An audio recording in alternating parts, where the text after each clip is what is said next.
बहुत समय पहले की बात है। एक राजा को उपहार में किसी ने बाज के 2 बच्चे भेंट किए। वे बड़ी ही अच्छी नस्ल के थे और राजा ने कभी इससे पहले इतने शानदार बाज के बच्चे नहीं देखे थे।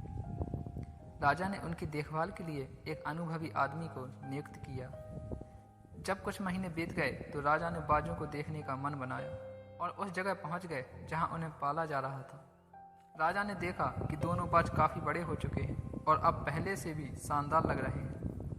राजा ने बाजों की देखभाल कर रहे आदमी से कहा, मैं इनकी उड़ान देखना चाहता, तुम इन्हें उड़ने का इशारा करो। आदमी ने ऐसा ही किया।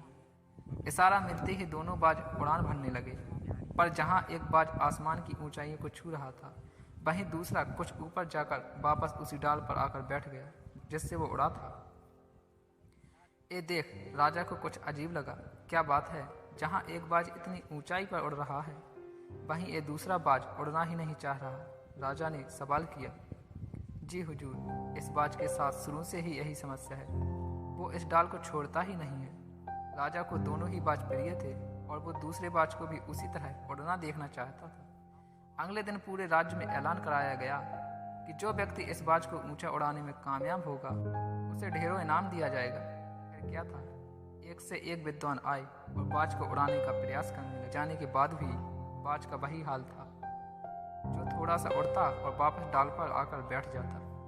फिर एक दिन कुछ अनदेखा हुआ। राजा ने देखा कि उसके दोनों बाज आसमान में उड़ रहे हैं।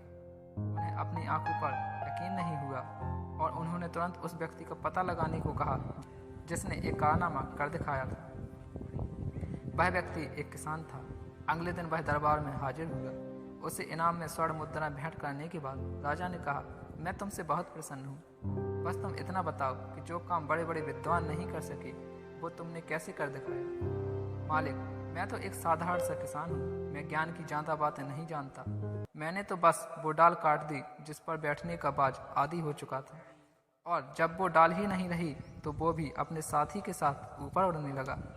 दोस्तों, हम सभी ऊंचा उड़ने के लिए ही बने हैं, लेकिन कई बार हम जो कर रहे होते हैं उसके इतने आदी हो जाते हैं कि अपनी ऊंची उड़ान भरने की, कुछ बड़ा करने की काबिलियत को भूल जाते हैं।